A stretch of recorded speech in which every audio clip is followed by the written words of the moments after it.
One of the unfortunate downsides of starting to make positive changes in your own life is that as you do that, people around you sometimes get negative, and unfortunately, it can be the people who are closest to you.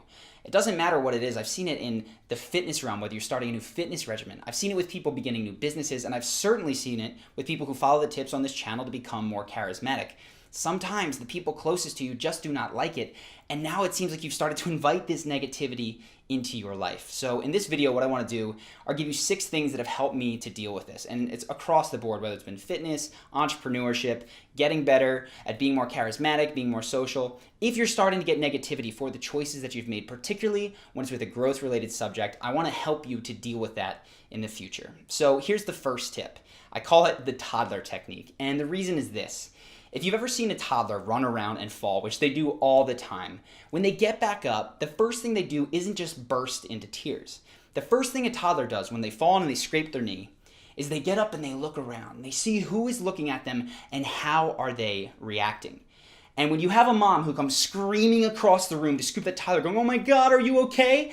That kid goes, "Ah!" And you just see the waterworks explode. But I've also seen the same thing. I've seen kids go down hard, and the parent just scoops and goes, "Whoopsie daisy, there you go," and they keep running and playing. I bring this up because people don't actually change much when they grow up, right? These ambiguous situations where we don't know how to behave, we look for the people around us to tell us what we should do. And what this means is that when people are being negative to you, they're actually looking to you to tell them, should I continue or should I shut up? So one of the best things to do when people start being negative in kind of an oblique, passive-aggressive way is to simply ignore it. Take the wind right out of their sails. So if somebody makes a comment about, say that you started going to the gym, and they say, "Oh, wow, Brian's like super obsessed with the gym now." A really easy thing to do is shoot them a glance, go back, if there's someone else, talk to them, and bring up a completely different subject. And if they say that, you can look at them or continue on with whatever it is you're doing, whether you're walking. Ignore that thread. Now, one of the things that you might be tempted to do is to realize that there's an attack underneath it. Don't engage it yet, right? We'll talk about what to do if you do get into a back and forth, but for now, 50% of the negative comments that you get can be dealt with by simply ignoring them. People are hyper aware when they say something and it just goes over on dead air. Very, very powerful technique. So say that they do continue, right? Say you ignore it once and they start to get passive aggressive in their line of questioning. And I can think of one that was very, very particular to me. I was a philosophy major, which meant that in college, I got this question all the time. What are you going to do after college? And in fact, some people would be very passive aggressive about it. And they'd say, "What are you going to do after school? Are you going to open up a philosophy store?" And I swear to God, I got that dozens and dozens of times. And I would see that underneath that question, there was this attack. I would see that they're saying philosophy's dumb. It's not economically viable. You shouldn't be doing it. And I would begin to address all of those questions. Well, it's good for this reason, and blah, blah, blah. And we get into a back and forth. Eventually, they just think it was dumb. The fastest, easiest way that I found to deal with it was by purposely misinterpreting passive-aggressive questions as if they were literal. So what that means, I know it's a lot of like complicated words, is this. They say, "What are you going to do, open a philosophy store?" And I go, "No, I don't think that's a good idea." And then talk about anything else. Same sort of principle as the ignore technique. What you do right here is you take the wind out of their sails. They're trying to go down a path of being passive-aggressive, getting you to bite, engage, get riled up. Don't do it. Treat it as a literal question, which brings me to the third thing. If you have done this kind of stuff, what you're going to see is that people now are either going to be direct or they're going to back off. If they back off, great. But what you might have done now is invited a direct conversation about why they think you're vain for doing fitness, or why they think philosophy degrees are stupid, or why they think your business is going to fall flat on its face. Great. Now at least we're having an honest conversation and there's not these weird passive-aggressive attacks. What I find, when somebody finally does ask the question to go, "Hey man, like, I don't know, philosophy majors don't make a ton of money," or "I feel like it's kind of vain to go to the gym all the time," or "Don't you know that businesses, like 99% of them fail?" Now you can have an honest conversation. What I recommend here is a little bit backwards because a lot of people oftentimes try to be really strong and they have a ton of conviction here, which is good. Conviction is great, but I want to add a nuance to that, and that is to be vulnerable. Let them know the reasons that you've chosen the things you do, the emotional reasons. So for philosophy majors, I think back on this in my own life. People would finally say, "So why did you do philosophy, man? Like, okay, you're not going to start a philosophy store. I get it. But why did you pick philosophy?" And I'd say, "So, man, I got to college, and I don't know how you felt, but I had a ton of questions. And I thought college was just going to teach me them. Like, how should I live? What does a good person do? What does it mean to do the right thing? What is a good life? And all of a sudden, I'm in statistics, and none of these classes were addressing it. Philosophy seemed to be the only class that I had that was even concerned with those questions. And I stuck with it because it was the only one that was asking. And I don't know if I'm going to have an answer by the end of this, but at least it's starting at the foundation. And I hope that serves me for the rest of my life. Maybe it will, maybe it won't. Being vulnerable about the fact that I was confused, the fact that I didn't know what to do. I mean, those are very relatable things.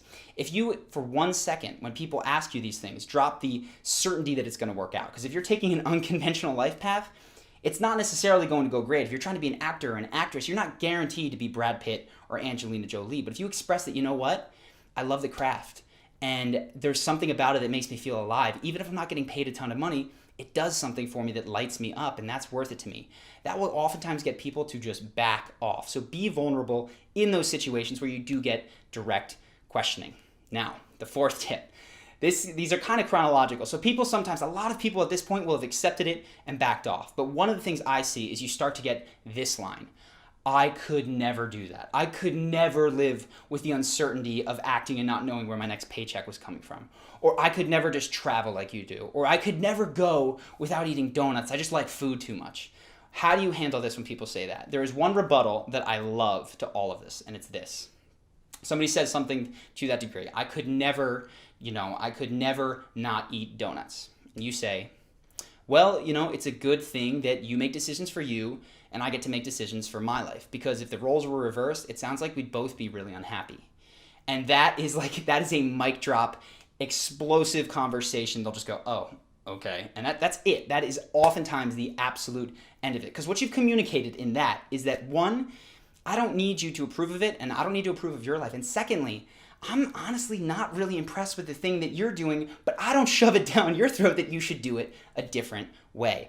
Oftentimes, you follow these 4 things, you're going to be done with this negativity. If people bring it back up, run through the 4 steps, and sometimes you might just have to end that relationship. But those 4 things will oftentimes end any sort of negative attack that you receive. But there are 6 things that I want to cover today, and that's because I was doing some things wrong. These are things that you shouldn't and should be doing. The first one is don't recruit. Number 5, first one of do not do.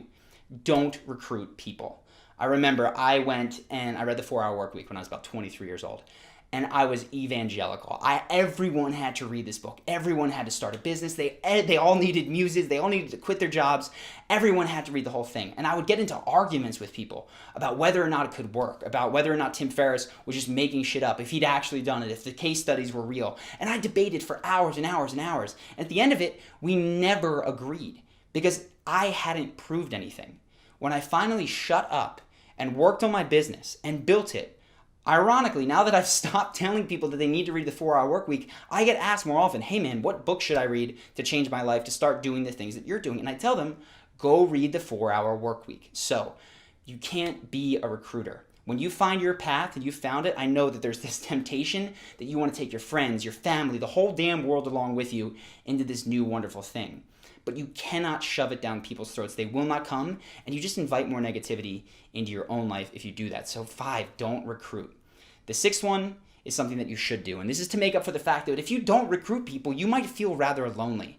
I was very lucky. My best friend was into the stuff with me, but you might not have that good fortune. So if this is the case, you need to find at least one other person that has got your back, that is going to take this journey with you. It is so hard to be the only one in your town or friend group that is trying to do the right thing. And maybe if you're experiencing, you can sympathize with this. So what I recommend is use the wonder of the internet. Get on the subreddit that is related to your thing. Go out, and in your town, even better, go to a meetup for whatever it is. Because just simply surrounding yourself with other people that share the interests, that want to grow in the way that you do, is life-changing. I remember we moved to Brazil after I'd quit my job. I had no money. I was sleeping on the floor. But we managed, as we talked to people, there were a couple of guys who were interested, and 4 of them joined us. And one of them said, he's like, dude, this feels incredible because it feels like personal development has been my dirty little secret for so long.